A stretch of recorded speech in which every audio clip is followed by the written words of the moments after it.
Hello everyone, welcome back to this course on reinforced concrete design. This is our third week and we are in lecture 3. In the previous lecture, we have learned how to design slab and we have seen different classifications of slab. If you can recall, there are mostly two categories of slab type that we are going to discuss in our design course in this lecture series. They are one-way slab and two-way slab. And there are different restraint conditions that may appear.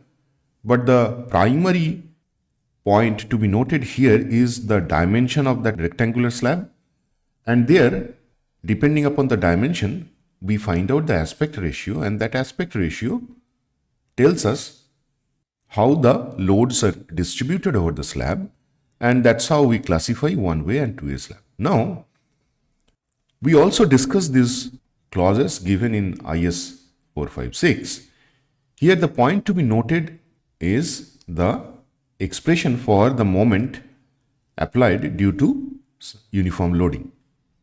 Now this expression, if I write mx is equal to alpha x times omega times Lx square. Interestingly, for my also we use Lx square. And these coefficients alpha x are given in the tables. There are two different tables. A part of one table you can see here. This is table 26. Another table is there, table 27. That provides us different values of alpha, that is alpha x and alpha y, depending upon the values of Ly by Lx, that is the aspect ratio. Today, first we'll investigate how these expressions appear. However, before we do that, what we can appreciate is that the moment we evaluate the loads acting on a slab, so if this is the slab which is resting on supports at the either edge and one side may be continuous. So over the slab, there may be some superimposed dead load. So the self weight of the slab is here, that is the dead load. Then on top of that we apply superimposed dead load, that is SDL, and then we also apply live load. All these loads are uniformly distributed and their values are given in the codal provisions. Then once we evaluate these loads with appropriate factors, what we get is the omega value. And for that, we don't need to go for a structural analysis to find out the sagging moment here and the hogging moment here or here. They are evaluated from this table. And of course, there are different support conditions. As you can see, altogether there are 9 support conditions, out of which 5 is shown here. But if you refer this table from IS 456, you will see those details. So let us first investigate why do we have these expression and how they actually arrive. For that, let us consider a two-way slab. As you can see here, the dimension Ly is greater than Lx. Now for this slab, let us consider a small strip of 1 meter along both x and y direction. So you see these dotted lines here, they show this 1 meter strip, and our objective is to find out this omega over this common region. And for that, we adopt Rankine-Grashof theory. So effectively what we have, if we consider the strip along x direction, we get some load, and along y direction we'll get some load, and then if we add them up, we'll get the total load that we estimate from either side. Now we have to satisfy the compatibility at this point, because if we analyze along x and along y, both of them should give the same deformation, and for that we know if we have a beam with uniform loading, at the center we have 5 by 384 omega L to the power 4 by EI. So we estimate this based on the load from the strip along x direction, and then we repeat the same exercise from the y direction. Now, from this compatibility, what we get is omega x Lx to the power 4 is equal to omega y Ly to the power 4, right? Now, what we see here, so from that compatibility, we get the relation between omega x and omega y through the dimensions of the slab. Now, what we can do from this expression, we can write down omega y in terms of omega x. So that is omega x Lx to the power 4 divided by Ly to the power 4. So this will be actually Ly to the power 4. So what we get from this equation is omega x plus omega y. What we get from here is basically the total W. Then on further simplification, we can actually express omega x in this compact form. So ultimately what we get, if we define aspect ratio R as the ratio of Ly and Lx, then ultimately we get this relation omega x is nothing but omega r to the power 4, and in the denominator is 1 plus r to the power 4. In a similar fashion, we can also express omega y in terms of omega and aspect ratio. Then for the shorter span, if we find out the moment mx, which is omega x times Lx square divided by 8, and here in this expression we already know the expression for omega x, and that we put, we ultimately get this quantity. Now if you carefully look at this first bracketed term, which is 1 by 8 times r to the power 4 divided by 1 plus r to the power 4. Now r is a dimensionless number, and therefore this third bracketed term here is a dimensionless number, and that is what we call alpha x. So ultimately what we get mx is nothing but alpha x times omega, that is the total load acting over this area, times Lx square, that is the shorter dimensions. So you see how this expression given in the code is derived based on this theory. The main aim is to satisfy the compatibility condition which is here, and then from these compatibility conditions, we get this nice relation between omega x and omega y, which ultimately leads to this expression. And the point to be noted here is, you can see the moment we quantify omega, that is the total load acting over the slab, and based on the dimensions we can calculate this r, which is the aspect ratio, we can immediately identify the value of mx. Now if we repeat the same exercise for the orthogonal directions, that is longer span, we can also find out my, which is omega y times Ly square divided by 8, and in place of omega y, if we put this expression, we get again finally a similar expression where we have 1 by 8 r to the power 4 divided by 1 plus r to the power 4. So ultimately what we get is my is again in this compact form, where these coefficient we read it from the table based on the aspect ratio, and then we find out the load acting on the slab. These two gives us the two moment against which we design the slab. So the point to be noted here, for 2A slab, aspect ratio is more than 2. For aspect ratio equal to 2, you can show that mx is 4 times higher than my. So the point to be noted here is that for aspect ratio equal to 2, mx is 4 times higher than my, and therefore the slab is considered as one-way slab for r greater than 2, because in one direction we will have more applied moment compared to the other direction, and hence it behaves as a one-way slab. So for 2A slab, aspect ratio should be less than 2.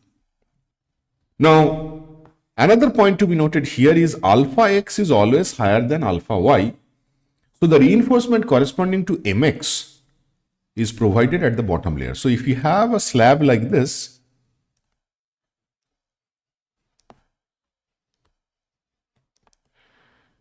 the bottom layer, that means here this layer should be provided based on mx. Why? Because that moment dominates. So this will be the D, effective depth for that side. So we'll get bigger D if we provide steel in the bottom layer. And for the orthogonal direction, this is the steel. And for that, again, we have to estimate D, which is slightly shorter than the other direction. And this is the reason why we provide the main reinforcement in the slab based on mx, which is provided in the bottom layer. Now, the value of alpha x and alpha y for rectangular simply supported slabs from four sides with corners allowed to lift. This point I will explain in a minute. They are given in table 27. Now, if we have a slab, say this is the slab, and if we apply load here, obviously it will bend like this.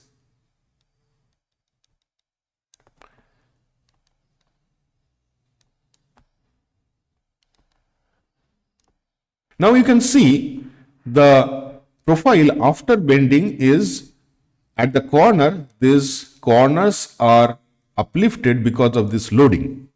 If they are not restrained, obviously they will try to go in the upward direction, and that's the reason we have two different conditions to prevent this and design it accordingly. So for that, in one case we have corners allowed to lift, and for that we have table 27. And for the other case where we have corners not allowed to lift, then we have the coefficient in table 26. And we'll see how we provide reinforcement for this case. That we'll see through an example that we'll have in the following slides. But before that, let us quickly recall the codal provisions provides different support conditions here, right? So let us quickly revisit what are the different types of supports that are prescribed in the code and what are their meaning. So for a two-way slab, based on these support conditions, we can have two conditions. One is restrained, another is non-restrained. So for restrained conditions, we have 9 different types of supports which are listed here. So we can have internal panels. For example, this is a panel of a slab. So we have supports here at these points. So this is an internal panel, right? Then if we consider, say, this part, this slab, for this slab, one short edge is discontinuous. As you can see, this side is discontinuous, but all 3 sides are continuous. So we have beams along these lines. So over these beams, all 3 sides, they are continuous, only one short edge is discontinuous. Now, these are the different classifications based on which these 9 categories are identified in the code. Out of all, you can easily appreciate this 9th one where all 4 edges are discontinuous. So this is basically an isolated slab which is supported over all its 4 edges. So if we have, say, room like this and all 4 edges are supported by columns, then this is the condition. But in most of the cases, we have different types of continuity along the edges, and based on those continuities, we have these different subgroups. And for each subgroup, the code provides respective coefficients based on Ly and Lx. So the two things that we have addressed, what is the source of this expression given in here? It comes from Rankine and Grashof theory. Then, what are the meanings of these 9 classifications given? And even before that, 2 different cases may arise for slab design. In one case, the corner may suffer some uplift, and in another case, corners are restrained. Okay, so with that background, let us first see how the reinforcements are placed in a 2A slab, and then we will take an example. So for that, let us see what are the different types of reinforcement that we provide as per Indian codal provisions. As you can see here, we have this clause 24.4 is the dedicated clause for this purpose. So for a slab, we have sagging moment and hogging moment, right? And for a 2A slab, we have sagging and hogging moment along X and Y direction, right? So we have to design reinforcement required for the slab based on mx positive, mx negative, my positive, and my negative. And once we design means we have to find out corresponding AST, right? So if it is mx positive, then the still we will mark it ASTX positive, right? And similarly for other nomenclature also we can find out the amount of steel required. Then we have to place those steel.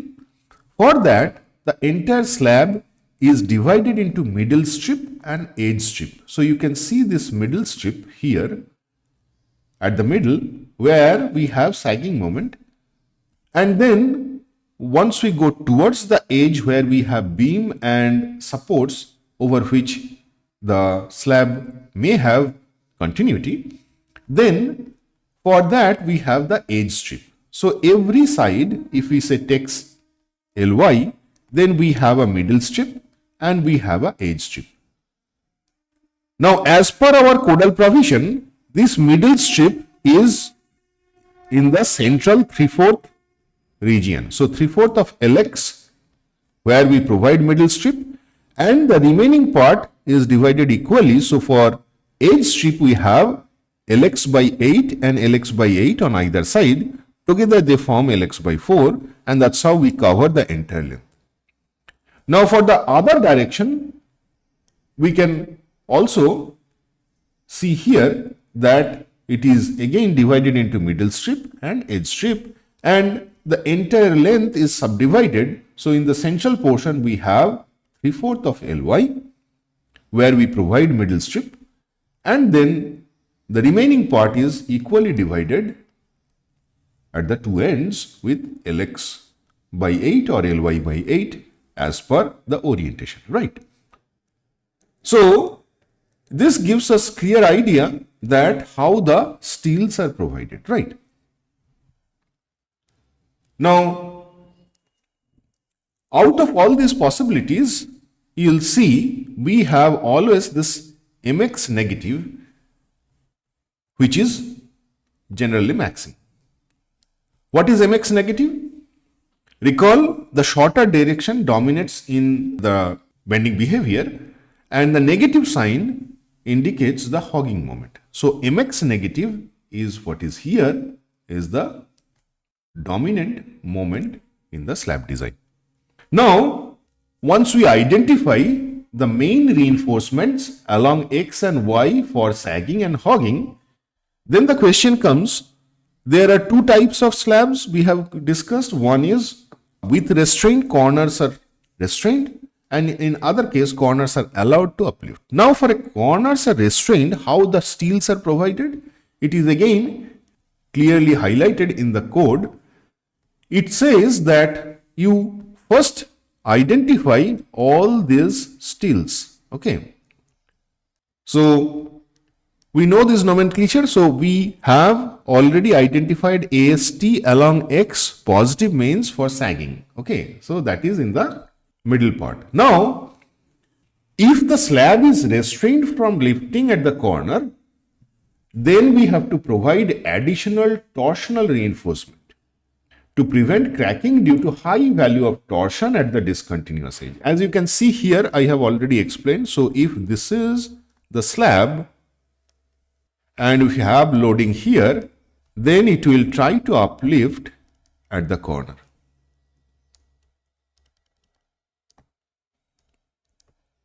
Now to prevent that, we have to provide additional corner reinforcement, and that you can see here. For that, what code says? At the two adjacent discontinuous edge. Now you can see we have a discontinuity on this edge and discontinuity on this edge. So for these two adjacent discontinuous edge, we have to provide 75% of maximum positive reinforcement. So ASTX positive, that we have already evaluated from our design. Then 75% of that we have to provide, and provide over a length. What is that length? It is 0.2 LX. So 0.2 LX by 0.2 LX, that square corner will have additional reinforcement, which is 75% of ASTX positive. Now if we have one discontinuous edge, that means if the slab spans in this direction, but it has a discontinuity over this edge, then over this support, we have one edge discontinuous. So for that, we have to provide 50% of this reinforcement provided at the two discontinuous edge. That means we have already evaluated 0.75 times ASTX positive. Half of that we have to provide. Actually, we have reinforcement on other side. Together, they will actually form the total value of the reinforcement we provide at this two discontinuous edge.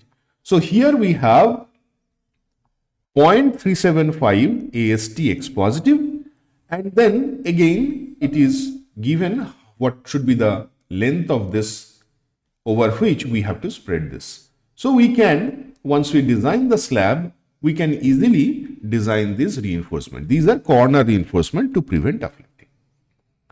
We'll see as we take an example how to design these and what should be the spacing of that. But the point to be noted that for a restrained slab, we have to provide restrainers at the corner, which is a percentage of the steel that we evaluate for the sagging moment along X direction. So that is the additional steel we have to provide in the form of two layers of mesh that I will show you when we will go through the detailing of this slab.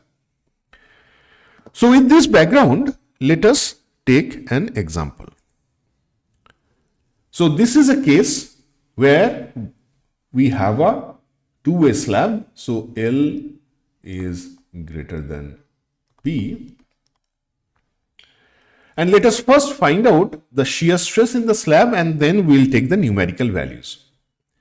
Now for a slab, two-way slab, as you can see this dotted line, this shows the loads taken by the edge beam. So if you have a slab along the shorter edge, you can see we have the load coming from this portion.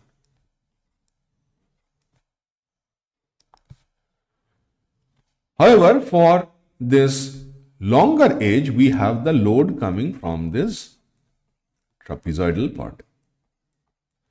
So now we can estimate the load coming from these type of load distribution, and then I have already explained that we design it as a beam of 1 meter width and small d as the effective depth, and accordingly we design. So what we have to do, we have to find out maximum shear stress along longer side, so that you can easily do, which is given here. So we first find out the load on the strip and then resting area, and thereby we evaluate the shear stress.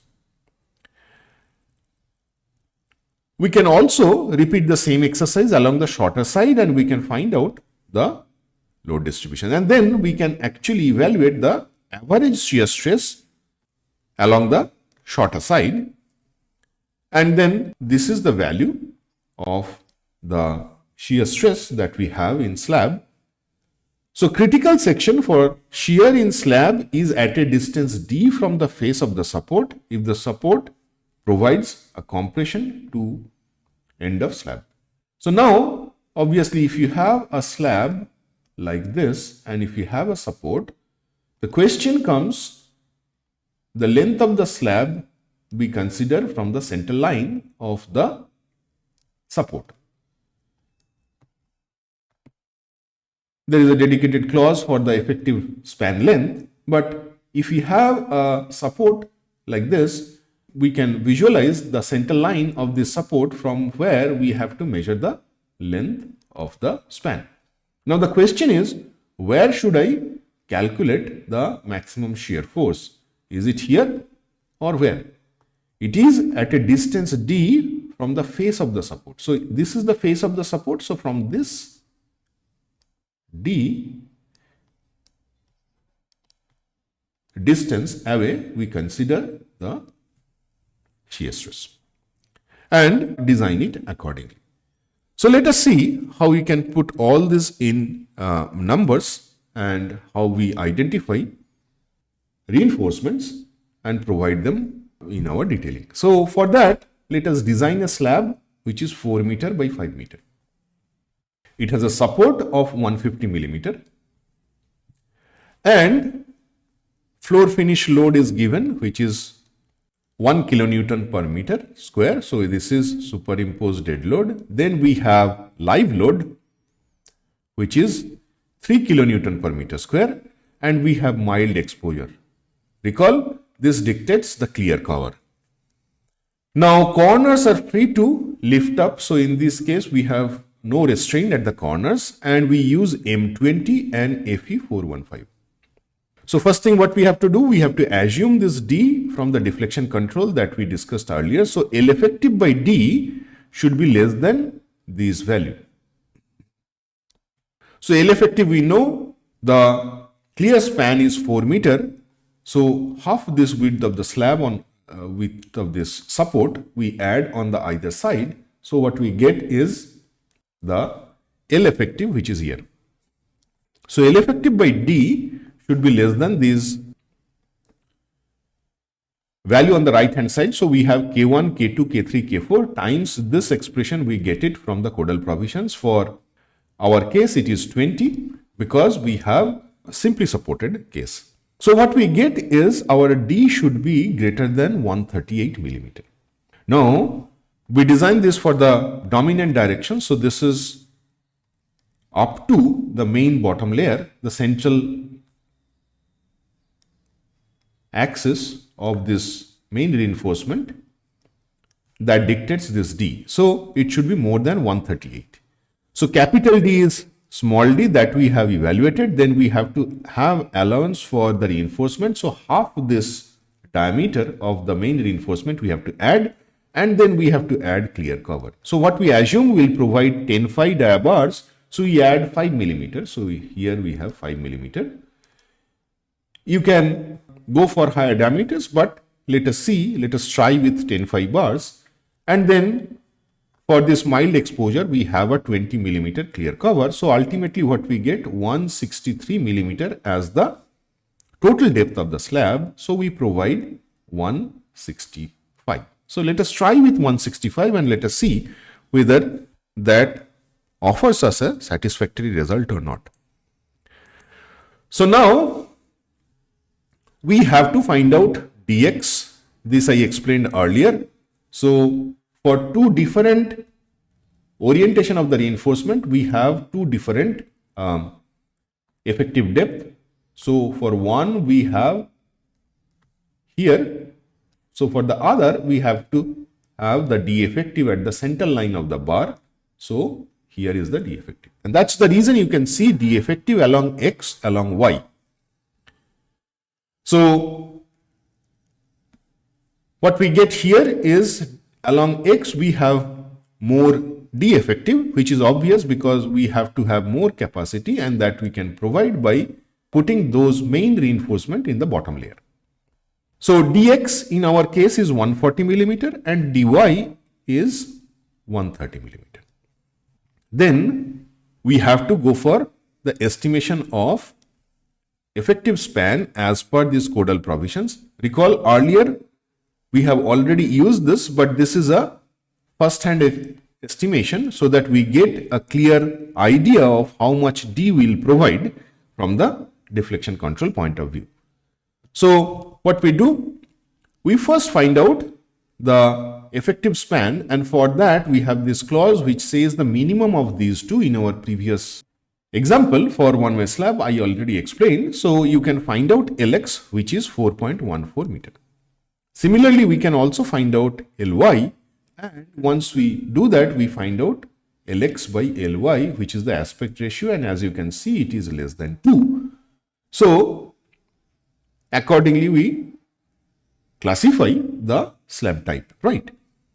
Now, once we find out this R, and the next step is to find out the applied bending moment, and for that we are in step 3. So we first calculate self weight. We consider a 1 meter wide strip, and the depth of the slab is already identified, which is 165 millimeter. So ultimately what we get, the self weight of the slab for 1 meter width. Then we find out floor finish, and then we also evaluate the live load. Then what we do, we have to evaluate the factored load, and the factor is 1.5 as per codal provisions. So we have dead load plus superimposed dead load plus live load. So these are the different loads which are giving us a load combination. So this load combination is DL, SDL, LL. Similar load combinations we prepare. So if this is a load combination 1, there are different load combinations given in the codal provisions. So for the time being, let us take this example, but in the actual design, we do these load combinations and we identify which one is the worst load combination, and then we design against that load. So for the time being, what we have, the UDL here, which is estimated.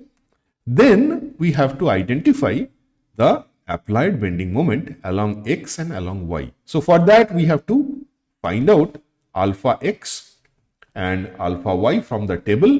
As you can see here, remember the end condition, it is allowed to experience some uplift. So corners are not restrained, they are unrestrained. So accordingly from table 27, you can read, but here we have used the expression and evaluated that coefficient which is given in the table. So based on these coefficients, now we can find out the applied bending moment. So along X we have 18.36 kilonewton meter, and along Y we have 11.94 kilonewton meter. Then in the next step, what we do, we first find out the sectional capacity for balance section, and for that MU limit is QBD square. You are familiar with this expression. So for Fe415 and M20 concrete, we can estimate the amount of moment of resistance for this balance section, and that if we equate with the applied bending moment, we can find out the D required for our case. So the D required in this case is 81 millimeter. However, we have already provided more D for this case, right? That means we have sufficient capacity to withstand the applied bending moment. Now, when we provide more D, obviously we have a under reinforced section, right? So that's the reason we evaluate AST accordingly for this under reinforced section. And again, you are familiar with this expression. We have already used many times. So here again, we put M20 concrete and Fe415. And then ultimately what we get is the amount of steel required along X. So it is 385 millimeter square. Remember, we have considered only 1 meter wide of slab, and then we'll provide the same, will continue, but we have designed for 1 meter. So over a width of 1 meter, we have to provide this much of steel. So now we can select the diameter of the bar. So if it is a 10 phi bar, for each bar we can find out what is the cross-sectional area, and if we divide this ASTX with that area of the individual bar, we can get the number of bars that we have to distribute over this 1 meter width. Now before that, let us first find out ASTY, because the same exercise we have to repeat. So for ASTY we have 265.79. We repeat the same exercise. We use 10 phi bar. We can use a different diameter bar along y direction. In that case also, for the individual bar, we have to find out what is the cross-sectional area. Then divide this total AST that comes from the design by that cross-sectional area of the bar, and that will give us the total number of bar we have to distribute over a width of 1 meter. So let us do that. And for that, again, we have another check. If you recall, we have a AST minimum, and AST minimum is 0.12% of the gross area. And for that, the AST minimum is 198 millimeter square, and we provide more than that. So our design is okay. Next is spacing of the bar, as I have already explained. So the diameter is 10 millimeter. So the number of bars we find out dividing this AST required by the area of individual bar, and then we distribute over 1 meter, so we can evaluate the spacing. So in our case, along x direction we have a spacing of 204 millimeter, while along y direction we have a spacing of 295 millimeter. Now once we get this, I already explained, we normally provide in nearest integer of 25, so it is 204, so we'll prefer to use 200 center to center, because at site it is always measured in terms of inches, and 1 inch is roughly 24 millimeter. It is actually 25.4 millimeter. So that's the reason we provide in integer values of 25. So along the x direction, we have 10 phi bar at the rate of 200 center to center. For the orthogonal direction, we again provide 10 phi bar, but with 275 center to center. So just note that the spacing we get for x and y direction is the maximum allowable spacing. So we reduce it and find out the nearest integer of 25. So for the first case it is 200, and for the second case it is 275. So accordingly we provide the bars. So with that, the design is completed. Now recall the slab type. Here we have all 4 edges discontinuous, and that's the reason we do not have additional design requirement for negative moment. So we have identified the main rebars and the secondary rebars. Let us provide that. As you can see, we have, this is the overview or the plan, and here we provide the main reinforcement 10 phi at the rate 200 center to center along x, and then 10 phi at the rate of 275 center to center in the orthogonal direction. Now if you take a cross section AA, and that cross section is shown here, so you can see the main bars 10 phi 200 center to center is at the bottom, and then we also have orthogonal reinforcement which is at a rate of 275 center to center, and then we also bring some of these bars along y directions in the upper face over this support, as you can see here. So that completes the design and detailing of the slab. Okay, now let us consider a different example. Again, in this example, what we have a simply supported slab. The dimensions are what is there in the previous case, but here one additional criteria is given, that the corners are restrained in this case. So if the corners are restrained, accordingly we have to provide the corner reinforcement, and for these support conditions, obviously some of the numerical figures will change, mostly the alpha x and alpha y values. But let us see what are the changes that will occur. So in the step 1 again, we assume that D is 160 millimeter, and let us assume that we are going to use 8 bars. So first thing first, we evaluate dx and dy. So dx is 136 and dy is 128 millimeter. Then the next step is find out the effective span. So for that we use this clause 22.2. We have already gone through it. So the Lx in this case is 4.136 meter. Similarly, we also find out Ly, and the aspect ratio you can see 1.24, which is less than 2. Then we have the factored load from the previous example, which is 12.20 kilonewton per meter. I'm not going to explain that. We have already discussed in detail how to arrive at this value.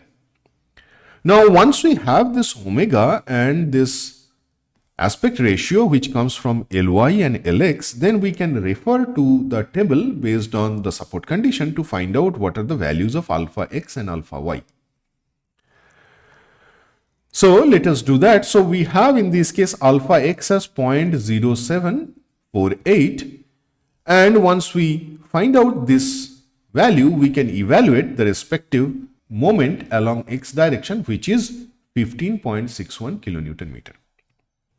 Similarly, we have alpha y, which is 0.056, and for that we have moment of 11.69 kilonewton meter. Then we repeat the same exercise. First, we consider the balance section, and for that we identify the moment capacity and we equate that moment capacity with this applied moment to find out the D required. So in this case, 15.61 kilonewton meter is the applied moment that you equate with the moment capacity for M20, and the still is Fe415. So the D required in this case is 75.20 millimeter, which is again less than the D provided. So the design is okay. Then what we do, because we provide more D, our section is under reinforced, and for that we find out what is ASTX.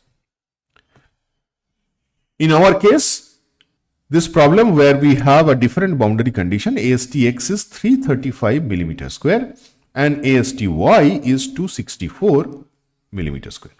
Then first thing, we have to check the minimum requirement of steel, which is 0.12% of the gross area, and that comes out to be 192 millimeter square. So that is the minimum amount of steel required. However, we have already provided more than that steel, and hence our design is okay. So then we try with 8 bars, and for that again we find out the spacing over 1 meter width, because that's what the B we have considered in our entire analysis, and this value of spacing is 150.04 millimeter. So what we do, we provide 8 bar at the rate of 150 center to center. So we repeat the same exercise for the orthogonal directions, and then along that directions what we have is the spacing of 190.44 millimeter. So what we provide, 8 bar at the rate of 175 center to center. So now that completes the entire design, but recall we have corner reinforcement in this case because of the restraint that we provide. And for corner reinforcement, what we have to provide, recall the percentage of steel comes out from this ASTX that we have already estimated. So 0.7 times ASTX is the amount of steel we provide, and that is distributed over how much area? It is 0.2 Lx. So that is 830 millimeter, and over that we have to provide these bars, and then we can provide 200 millimeter center to center in both ways. Okay. So here you can see the total arrangement of steel for this problem. What we have again, a similar arrangement of main steel, which is 150 center to center, and the orthogonal steel, which is 175 center to center. So we cover both X and Y direction. Obviously, the bottom layer will provide the space for main reinforcement that I have already explained. But in addition to the previous arrangement, what we have here is the corner reinforcement, as you can see. Now, because we have all 4 corners which are discontinuous, so we have no variations in corner reinforcement. So over this 0.2 Lx, we distribute a percentage of steel coming from AST X. So a percentage of that we provide here as the corner reinforcement. Now we have already studied the sectional detail as per this cross section AA. In addition to that, we will see also this section BB. So let us see how these steels are arranged. So section AA I have already explained in the previous example. As you can see, we have main steel, we have steel in the other direction, and we have also seen the steel arrangement. Half of the steel is taken to the upper side of the support. However, in case of section B, where we have corner reinforcement, now you can see the corner reinforcement provided here, which is 5 number of 8-5 bars both ways along X and Y at each corner. Because we have discontinuity along all 4 edges, so we have the similar arrangement, and also the steel along X and Y direction at the corner reinforcement is same. So that's why we have similar spacing along X, along Y. So same spacing, and over this square area at the corner, right? So you can see in cross section, how does it look like? So this is the bar at the corner that will prevent corner from uplifting. So that completes the design of a two-way slab. So just go through this entire design examples and just practice. You can try with different boundary conditions, and then accordingly you have to design and detail it. If you have any problem, do let us know. We will clear your doubt. Thank you very much.